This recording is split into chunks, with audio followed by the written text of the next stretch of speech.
Leader of the Opposition. So ashamed of his own economic update that he wants to avoid talking about it for the week that follows. So we can understand why. Next year he wants to spend $53 billion on debt interest, a record-smashing amount that is higher than the amount we spend on health care. Works out to $3,000 for every Canadian family.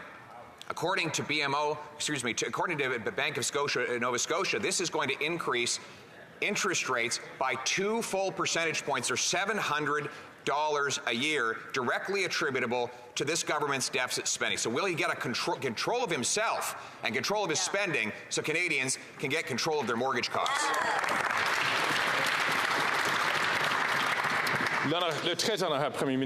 Mr. Speaker, I will admit openly to you and to others in this House that the media didn't cover our fall economic statement as much as we would have liked last week, because they were so busy talking about what a terrible week the Conservative Party had on Ukraine, on allegations of terrorism, on attacking Stellantis and jobs in Southern Ontario. Yes, the media were totally wrapped up in the Leader of the Opposition's terrible week. But we stay focused on investing in housing for Canadians, on stepping up, on more competition to helping grocery prices, and moving forward and creating great jobs and careers for Canadians for decades to come.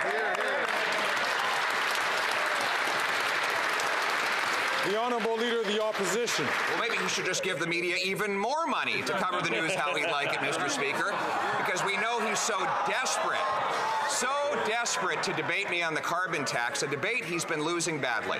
Canadians overwhelmingly want him to axe the tax. That's why he panicked and flip-flopped to take the tax off for a short time, and only for those people who are in a region where he's plummeting in the polls and his caucus is revolting. With 2 million Canadians forced to go to a food bank, will he stop thinking about buying himself better news coverage and start thinking about the Canadians who have to buy themselves better food? The Right Honourable Prime Minister. Mr. Speaker, it's interesting to hear the Conservative leader again attacking the media, particularly on a day where we stood up and arranged a deal with Google to make sure that local journalism, that independent journalism, that the work that our news media is going to do is going to be able to stand the test of time through this transforming times we live in. The Leader of the Opposition continues to want to stand with big data, with internet giants, to sidle up to his billionaire buddies down south. We're going to continue to stand up for local journalism, for the work that professionals do to support our democracy in small towns and communities right across the country.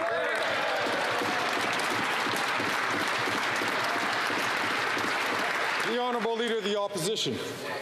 On the carbon tax, because he knows that Canadians know they can't afford the cost of food, as he intends to continue raising taxes. And so instead, he tries to distract with media buyouts and by censoring views with which he disagrees. So will he have the courage to actually defend his carbon tax as 2 million people line up in bread lines like those we haven't seen since the Great Depression?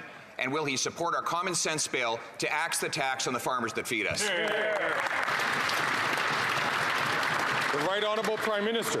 Mr. Speaker, Canadians right across the country, including and especially our hardworking farm families, are seeing the impact of climate change increasingly every single year. It has become glaringly obvious to everyone, except for certain MAGA conservatives, that the fight against climate change is a fight for the future of our economy.